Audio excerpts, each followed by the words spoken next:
Ravi de vous retrouver dans un nouvel épisode de Quintet Week-end dans ce vendredi 4 juillet. Il est temps pour nous d'étudier les deux Quintet Plus de ce week-end disputés samedi à Enghien et dimanche sur l'hippodrome de Deauville. L'hippodrome de Deauville qui va nous tenir en haleine tout au long de l'été, tout comme l'hippodrome d'Enghien ou encore l'hippodrome de Cabourg où le Quintet a lieu ce vendredi. Pour m'accompagner dans cette émission et pour analyser au mieux ces deux Quintet Plus, deux experts sont autour de moi, autour de cette table. À commencer par à ma gauche Lucas Quentin. Salut Lucas, comment vas-tu ? Salut Abdelhak, je suis ravi d'être en ta compagnie pour ce super week-end. Il y aura samedi le week-end du Race Care qui sera mis à l'honneur et je suis ravi de faire partie de cette émission. Et on est ravi que tu sois avec nous, Lucas, surtout pour le Quintet d'Enghien. Je pense que tu as visé de très longue date ce prix de la Manche. C'est coché depuis 3 semaines, un mois, j'ai visé que ça. Extraordinaire, on a hâte d'avoir tes pronostics alors, mon bon Lucas.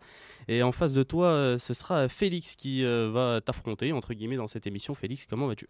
Bonjour à tous, bonjour Abdelhak, ça va très bien. C'est pas simple, ça n'a pas été simple de faire les tickets. On a parlé un peu en amont de l'émission avec Lucas, mais on a tous les deux sorti un ticket et je pense qu'on va essayer de faire toucher tout le monde. Exactement. On va régaler nos suiveurs sur YouTube qui sont plutôt critiques à notre égard lorsque ça se passe mal. On lit vos commentaires. Je sais que après il y en a que quand ça se passe bien ils le disent aussi, donc c'est le jeu. On les adore. Donc on essaye de vous régaler au mieux dans cette émission et on va commencer directement pour rentrer dans le vif du sujet avec le Quintet Plus de ce samedi à Enghien, le prix de la Manche, un groupe 3, on le disait en introduction. Lucas, est-ce que tu peux nous présenter la course un petit peu plus en détail ? Oui, donc ce sera le prix de la Manche qui sera disputé sur 2875 mètres. On aura 16 partants au départ. Et il y aura un recul de 25 mètres pour les chevaux qui ont gagné plus de 375 000 € en compétition. Et on a vraiment un beau plateau parce qu'on a des H un peu plus âgés, aussi des cas la jeune génération. C'est un peu un affrontement entre plus jeunes et plus vieux. Et c'est une course pas facile à déchiffrer, mais assez passionnante à regarder tout simplement. C'est vrai qu'il y a des bons chevaux au départ de cette épreuve, pas mal de chevaux qui se sont déjà illustrés au niveau groupe. On a par exemple Fakir de Maé, le numéro 16, qui a pris part au dernier prix d'Amérique. Crack Time Atou, déjà lauréat au plus haut niveau. Ibi Kidwell, Orchestro, des chevaux qu'on ne présente plus. Et on va commencer directement par évoquer votre favori à tous les deux, puisque vous êtes d'accord dans cette épreuve. Ce sera Orchestro, le numéro 13. Félix, qu'est-ce que tu peux nous en dire ? Ouais, totalement. Orchestro, je pense que c'est le cheval de classe de ce lot. On les connaît bien, tous les chevaux au départ. Mais Orchestro, il vient de faire une forte impression sur la longue distance de Vincennes, avec Eric Raffin au sulky. Il va tenter la passe de 3, il reste sur deux victoires consécutives. S'il bénéficie d'un bon parcours, je pense que c'est vraiment un lauréat en puissance. Il sera toujours associé avec Eric Raffin. Donc voilà, je pense qu'on ne prend pas beaucoup de risques en prenant Orchestro en tête, mais je pense que c'est assez logique. C'est vrai que tu fais bien de le souligner, Félix. C'est Eric Raffin qui a choisi de mener Orchestro. On l'a souvent vu au sulky d'Ibi Kidwell, par exemple, qui prendra également le départ de cette course. Mais Eric Raffin sera associé à Orchestro, lui qui est invaincu à son sulky en deux sorties. C'était lors de ses deux plus récentes sorties. Orchestro, base incontournable, Lucas. On fonce, comme l'a dit Félix, il reste sur 2 brillants succès. À chaque fois, il a rendu la distance à de top chevaux. Jazzman de Bayeul la première fois et Rose Zola la deuxième. Et à chaque fois, il les a vraiment bien battus pour finir. Comme tu l'as dit, c'est le choix d'Eric Raffin. Ibi Kidwell, c'est un de ses chevaux de cœur, donc il le délaisse. C'est vraiment qu'il estime qu'Orchestro a une chance de première ordre ce samedi. Il est dans la forme de sa vie, tout simplement. Il doit pas sortir des 3 premiers. Attends, tu as la main, Lucas. Qui peut-on choisir dans cette épreuve pour tenter de pimenter un petit peu les rapports ? Mais j'adore Harley Gemma, qui est ma petite botte secrète de cette course. Je trouve que les 2 dernières fois, et je sais que tu aimes bien cette expression, Abdelhak, elle nous a fait un petit clin d'œil, cette Harley Gemma. L'avant-dernière fois, dans l'étape du GNT, elle avait fait qu'une course de rentrée, elle pouvait manquer. Elle était seulement plaquée et elle avait dû trotter en dehors de l'animateur. Malgré tout, elle était 4e à échouer de très peu pour la victoire. Et la dernière fois, elle a tracé une ligne droite de toute beauté en Enghien. C'était les meilleurs derniers 1000, les meilleurs derniers 500. Et elle est revenue du Diable Vauvert. Elle m'avait vraiment fait une super impression. Et cette fois, elle sera D4, ce qui n'était pas le cas les 2 dernières fois.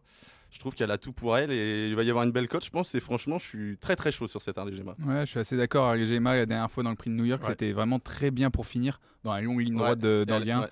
Donc D4 cette fois, je pense que c'est vraiment un choix à ne pas oublier sur son ticket quintet. C'est vrai qu'Harley Gemma a l'habitude de nous fournir de très belles fins de course et la longue ligne droite d'Enghien est faite pour l'avantager, elle sert ses intérêts comme tu as dit Lucas. Moi j'ai le souvenir d'Harley Gemma qui est venu un jour finir très très vite à l'extérieur, qui avait pris l'avantage et qui s'était mise au galop. C'est une course qui avait marqué un peu tout le monde je pense, mais c'est vrai c'est un outsider très valable Harley Gemma qui sera associé à Pierre-Yves Verva pour l'occasion. Est-ce que tu as un outsider à nous proposer Félix ? J'ai envie de partir sur la même ligne du prix de New York la dernière fois à Enghien. Un autre cheval qui finissait très fort, c'était Is No Good Aim. Donc comme Harley Gemma, il concluait très très bien le prix de New York. Guillaume Martin nous dit qu'il sera encore mieux ce samedi. J'aime toujours écouter les interviews des professionnels avant la course. Au premier poteau, je pense que Is No Good AM a vraiment son mot à dire également dans ce Quintet Plus. C'est vrai qu'il représente un entraînement très sérieux, celui de Sabine Kagebrandt, notamment qui a Joviality dans ses box, qu'on a vu ces dernières années pas mal courir dans des excellents lots, notamment sur les hippodromes de Vincennes. Is No Good AM, le petit outsider de Félix, Is No Good AM qui tentera de devenir calife à la place du calife, ça c'est offert. Ouais. Oh là là, on valide. Abdelhak, t'es en roue libre, Abdelhak. Et qu'est-ce qu'on fait d'Ibi Kidwell? Moi, c'est un peu la question que je me pose dans cette épreuve. On l'a dit, Eric Raffin a choisi de mener plutôt Orchestro, mais Ibi Kidwell, on le connaît. On sait que c'était un cheval de tout premier plan. Maintenant, sa dernière tentative est pas très rassurante. Qu'est-ce que t'en as fait, Lucas? Malheureusement, je l'ai pas retenu en 6 chevaux, ce Ibi Kidwell. Comme L'erreur. Aïe, Félix qui me clash. Moi, j'ai peur qu'il soit un peu émoussé de l'enchaînement des courses. Ouais. C'est ça qui me fait peur. Il a très bien gagné les Ducs. Après, à Vichy, il a été battu. Peut-être que son partenaire ce jour-là n'avait pas assez durci. Et on peut dire qu'Harmonie du Rabutin a brillamment répété. Donc, c'est pas une si mauvaise course. La dernière fois, il a quand même demandé à craquer de bonheur. Il a fini 7ème dans le prix René Ballière. J'ai peur que ce soit un petit peu la course de trop. Eric Raffin l'a délaissé. Ça va forcément jouer dans la balance. Son entourage dit qu'il va opter qu'il va courir caché cette fois-ci. On ne l'a jamais trop vu courir caché. C'est un cheval qui est vraiment performant quand il va devant. Ouais. Donc je pense qu'on veut se rassurer dans l'entourage. Et donc je l'ai pas retenu, tout simplement. Félix l'a retenu. Oui, complètement. Je pense que tu as été dur parce que faut se rappeler du René Ballière avec la performance de Jabal Pur et c'était pas les mêmes. Ouais, voilà, c'est ça. Et avec un rythme qui a été assez fort. Donc je me dis qu'on peut passer à côté de cette course-là. Tu l'as dit justement dans ton analyse, lauréat du prix des Ducs de Normandie. Pour moi, c'était impossible de faire sans Ibi Kidwell. Vraiment, c'était impossible. Même si Eric Raffin l'a délaissé, pour moi, c'était impossible. Il revient sur une longue distance, ce qu'il apprécie. Donc, moi, je garde Ibi Kidwell. Je sens beaucoup de regrets dans les yeux de Lucas. J'ai peut-être fait une petite boulette. Mais non, je reste sur mon choix. Oui, mais il faut rester sur ses choix. Et on va passer, avant de passer au ticket Quintet Plus de nos deux experts, on voulait vous parler de la journée Ressenker qui aura lieu demain, ce samedi 5 juillet. Ce sera la journée nationale dédiée à la bientraitance du cheval de course. Félix, est-ce que tu peux nous en parler rapidement ? Alors oui, effectivement, c'est une journée très spéciale organisée par le Ressenker qui sera à suivre notamment sur l'hippodrome d'Anguin si vous êtes présent à l'hippodrome d'Anguin-Soisy ou sur les réseaux sociaux les réseaux sociaux du Ressenker, Instagram notamment. Il y aura des lives, des jeux concours, des interviews avec les professionnels présents à Anguin. Enfin bref, il y aura beaucoup de contenu tout au long de la journée. Et toutes les informations autour de cette journée Ressenker sont à retrouver sur notre site equidia.fr. Il y a plusieurs articles qui ont été faits. Et puis n'hésitez pas à suivre le compte Instagram, comme vous l'a dit Félix, Ressenker, pour suivre au plus près cette journée sur l'hippodrome d'Anguin et participer pourquoi pas aux jeux concours. Il y a des lots assez sympas à gagner. Allez, place au ticket maintenant de ce Quintet Plus de ce samedi à Anguin. Le prix de la Manche, Lucas, est-ce que tu peux commencer par nous présenter ton ticket? Avec grand plaisir. Du coup, je suis parti sur une formule en 6 chevaux, donc avec le 13 Orchestro, on en a parlé, je suis assez chaud et je pense qu'il va s'imposer. Le 12 Harley Gemma en deuxième position que j'aime beaucoup, c'est c'est mon petit outsider dans cette épreuve et j'ai confiance en elle pour le podium. Le 10 Django Vici, Paul Ploquin, son partenaire, a plaidé coupable en dernier lieu. On enlève cette course et on le juge plutôt sur l'étape du GNT au Croisé-la-Roche où il a très bien gagné. Quatrième position, je rejoins Félix Is No Good AM. J'aime beaucoup. La dernière fois, c'est bien mieux que l'indique le classement. En plus, il a beaucoup tiré durant le parcours. Il a vraiment fini fort. Donc, je lui ai fait une place. En cinquième position, le 5 Horatius Della. Il a des vraies molles lignes, puisqu'en avril dernier, il battait Harmonie du Rabutin. On en a parlé tout à l'heure. Il a ensuite échoué de peu face à une certaine Iroise de la Noé, qui est vraiment très bonne. Et dernièrement, à Toulouse, dans le GNT, il n'a pas connu le meilleur des parcours. Donc, piste plate, je pense qu'il va être très bien. Je lui fais confiance. Et en sixième position, j'ai eu du mal à écarter le 16 Fakir de Mahé sur ses meilleurs titres. Difficile de ne pas le mettre. À chaque fois, il boxe avec des Inexcess Bleu, Gaspard d'Angis à tous les voyages. Donc, j'y ai fait une petite place. Allez, Johan Le Bourgeois. Merci Lucas pour ce ticket Fakir de Mahé qui avait pris part au Prix d'Amérique en début d'année. Un vrai cheval de classe et associé à Johan Le Bourgeois, ça peut fonctionner. Oui, malheureusement, Nader Gred et King Opera, Cracktime Matou, on ne peut pas tous les mettre. Il a fallu faire des choix. Félix, à ton tour de nous proposer ton ticket. Des choix, il a fallu en faire comme le disait Lucas. Moi, j'ai su en garder 7, j'ai pas su en garder que 6. Donc j'ai Vers fait le parapluie, Félix. C'est ça. J'ai compris.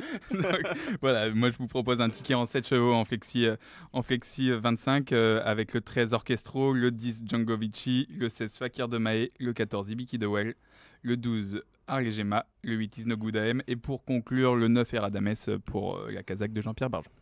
On va résumer les deux tickets de nos experts en chiffres. Pour Lucas en 6 chevaux, ça donne 13, 12, 10, 8, 5 et 16. Et pour Félix en 7 chevaux, 13, 10, 16, 14, 12, 8 et 9. Le compte est bon. Ouais, ça se rapproche quand même. Hein. Ah oui, au final, on a pas fait le même beaucoup, papier, j'ai l'impression, pas beaucoup de Félix. différence, Je ouais. sais pas si c'est bon signe pour nos auditeurs. Mais... T'as oublié Ibiki de Well. Ah, c'est vrai, ça va me coûter cher, je le sais. On a Horatius Della chez Lucas et pas chez Félix. Et on a du coup Ibiki Dwell du côté de Félix et pas chez Lucas. Team Sassier. J'ai bien que j'ai Allez, rien on va contre passer Ibiki. maintenant à dimanche sur l'hippodrome de Deauville. Qui nous accueille pour un quintet plus qui sera disputé sur cette ligne droite qui est bien connue par les turfistes. Félix, est-ce que tu peux nous présenter rapidement ce prix de la place Morny? Oui, bien sûr, Abdelak. Donc 1600 mètres à parcourir dans le prix de la place Morny en ligne droite, comme tu l'as dit. Ça sera la 3e course de la réunion de Deauville ce dimanche. Une classe 2, rendez-vous à 15h15 pour assister au quintet plus de ce dimanche. Ils seront 15 partants de 4 ans et plus après le forfait du numéro 15 Forceful. Et également, il y aura une tirelire exceptionnelle d'1 million d'euros pour cette course événement. Donc voilà, 15 partants au départ après le forfait de Forceful. 1 million d'euros de tirelire. Grosse pression sur les épaules de nos experts qui vont vous fournir leur ticket pour cette jolie épreuve. Et j'ai envie de commencer avec Lucas. Parce qu'il y a un truc qui est drôle entre nos deux experts dans cette épreuve. C'est que Lucas a placé le 4 Westminster Night en tête de son ticket, tandis que Félix ne l'a pas gardé en 7 chevaux. Je pense que Lucas, Félix a oublié. on t'écoute. C'est un oubli de la part de Félix, C'est je pense. possible. Le 4 Westminster Knight, je lui fais confiance parce que la dernière fois, il a terminé 2e d'une classe 2, seulement battu par Soldier's Gold. Donc j'ai beaucoup aimé cette sortie. Et auparavant, il était encore second, mais il avait joué de beaucoup de malchance. C'était la grosse note de l'épreuve sur l'hippodrome de Vichy. Et je pense qu'il se serait imposé s'il avait eu une ligne droite fluide. Bon, le petit souci, on est d'accord, c'est l'accord de 16. Mais s'il a le bon parcours et j'ai pris un risque, je pense qu'il va faire très mal à ses adversaires. Félix, de ton côté, on est refroidi par l'accord de 16. Comment on l'explique cette rayure? On l'explique par 7 autres candidatures qui me plaisent plus. Rien que ça. Donc voilà, j'ai pas forcément énormément d'arguments contre ce numéro 4 Westminster Knight. En revanche, comme je te le dis, c'est vraiment il y a des chevaux que j'adore dans ce quintet plus. Donc voilà pourquoi c'est peut-être le cœur qui a parlé. Et donc là, des fois le cœur nous fait défaut, Félix. Oui aussi possible. En revanche, moi je préfère Alva, un cheval que j'adore. Vous le savez même dans cette émission. Je sais plus si c'était avec toi, Lucas. Je sais plus. Ou pour le quintet plus à Longchamp la dernière fois où Alva terminait 2e du quintet plus du 8 juin sur les 1600 mètres de Longchamp. C'était ma base, je me souviens. Et il ne m'a pas déçu, il a prouvé sa compétitivité en valeur 38,5 alors qu'il s'était imposé, il y avait une pénalisation suite à sa victoire du 3 avril à Chantilly. Elle affronte les mâles cette fois, mais je pense qu'elle peut à nouveau bien faire ce dimanche. C'est vrai qu'elle faisait sa rentrée la dernière fois sur l'hippodrome de Longchamp dans un quintet plus qui a été enlevé par Chica des Ciudad. Moi c'est le jument que j'aime beaucoup, d'ailleurs qui a répété sans être des plus heureuses au niveau quintet. Je pense qu'elle aurait même pu doubler la mise dernièrement. Donc attention à cette Alva qui sera associée à un certain Christophe Soumillon. Si je dis pas de bêtises, excuse-moi Delac, en plus elle devançait Calixia qui a gagné hier, si mes infos sont justes. Elles sont justes. Elle fera partie de ton ticket alors. Ah bah elle est en 2e position, je rejoins Félix, étonnamment on se rejoint pour une fois dans cette émission. Là je le rejoins, là je suis d'accord avec lui. Moi, en plus quand elle avait remporté son quintet, c'était devant Avenue Montaigne, qui était une véritable rente et qui restait que sur des 2e places, donc c'est la ligne est bonne. Exactement, il sera associé à l'homme maudit Cravache d'Or, Christophe Soumillon, qu'on adore et qu'on salue s'il regarde cette émission d'ailleurs. Salut Christophe. Il y a quelque chose que j'ai beaucoup aimé en voyant vos deux sélections, messieurs, c'est que vous avez gardé tous les deux le numéro 8, Olympique Message. J'ai entendu dire que tu étais très chaud, Abdelak, dans les couloirs de la rédaction. Très très chaud, Abdelak. J'aime beaucoup la candidature de ce numéro 8, mais je vais vous laisser la place. Félix, toi tu l'as placé, si je dis pas de bêtises, en 5e position de ton ticket. Ouais, en 5e position parce que sa rentrée a été intéressante à Compiègne. Olympique Message faisait une rentrée après plus d'1 an d'absence. Elle avait été absente pendant plus d'1 an. Elle a gagné un quintet plus à Cagnes-sur-Mer l'an passé en valeur 37. Elle est redescendue là en 37,5 de valeur. Je pense vraiment que c'est une candidature qui peut être dans l'ombre et qui peut vraiment faire illusion pour un podium. Je sais pas toi Abdelak si t'es chaud, si c'est pour une victoire, mais moi plutôt pour une place peut-être en bout de podium ou 3e, 4e position. Mais la question qu'on se pose, c'est une rentrée après un an d'absence qui a été. Enfin, il s'est retrouvé attardé et vraiment, il a fait une super ligne droite parce qu'à un moment donné, on allait se dire ça va pas aller du tout. Il a vraiment très bien fini. Mais la question qu'on peut se poser, et je sais pas ce qu'en pense Abdelak là encore, je vais lui poser cette question, c'est la deuxième fameuse rentrée après un an d'absence qui est très bonne. Est-ce que ça confirme en deuxième course ou est-ce qu'on a un petit coup de pompe? C'est vrai, il y a pas mal de gens qui parlent de cette deuxième course après une longue rentrée, mais bon, moi, j'y prête pas spécialement attention. Comme l'a dit Félix, il avait gagné un quintet dans un excellent style sur l'hippodrome de Cagnes en 37 de valeur. Sa rentrée était sur 1400 mètres, il s'est retrouvé un peu pris de vitesse. Il est revenu très bien finir à la 6e place, il se retrouve en 37,5 de valeur. Moi, je pense vraiment que c'est une bonne base au départ de ce quintet. Fonçons alors. Côté outsider, Félix, est-ce que tu as une petite botte secrète dans ce quintet ou... J'aime bien numéro 2, Divine Christnat. Cette jument de Christophe Plisson qui ne cesse de voir sa valeur augmenter, certes, mais elle a toujours été compétitive. Maxime Guyon lui sera associé pour l'occasion et selon son entraîneur, elle ne devrait pas taper loin. Donc voilà, comme je le disais tout à l'heure, j'aime bien être focus sur les interviews d'avant-course des professionnels. Et ce numéro 2, Divine Christnat, je pense que ça peut être très intéressant. Eh ben merci Félix, on va passer à vos deux tickets. On est un peu pris par le temps, donc on va essayer d'aller au plus vite et on va laisser Félix s'exprimer en premier cette fois. Allez, donc on l'a un peu spoilé, ma combinaison sera en 7 chevaux encore une fois. Je suis déçu. Ouais, je sais. Ça sera le numéro 7, Alva, le numéro 9, Contentious Soul, le 10, Lord Sinclair, le 2, Divine Christnat, le 8, Olympic Message, le 5, Rewrite the World et le 3, Tortis Amber, que nous connaissons très bien. Bah du coup je fais très vite cher Abdelak, le 4 Westminster Knight en deuxième position, le 7 Alva, le 9 Conscientious Soul en troisième position, le 8 Olympic Message quatrième, le 3 Tortis Amber en cinquième position et mon petit cheval que j'aime beaucoup, le 6 Célestial en dernière position, je l'adore. En chiffres pour Lucas, 4, 7, 9, 8, 3 et 6 et pour Félix 7, 9, 10, 2, 8, 5 et 3. On n'a pas évoqué le numéro 9 Contentious Soul mais vous l'avez tous les deux dans votre ticket. Oui. C'est un cheval qui est très régulier dans cette catégorie ces dernières semaines. On ne peut pas lui reprocher grand-chose. Associé à Michael Barzalona. Première chance.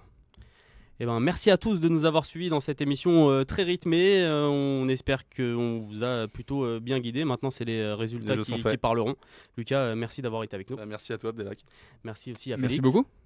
Et on vous souhaite un excellent week-end de course. Demain, n'oubliez pas la journée Race & Care à suivre sur les réseaux sociaux, sur Equidia également. Et dimanche, une très belle réunion, notamment avec le prix Jean Prat sur l'hippodrome de Deauville. En attendant, on vous souhaite un excellent week-end ensoleillé. Profitez bien des courses et on se dit à la semaine prochaine. Ciao!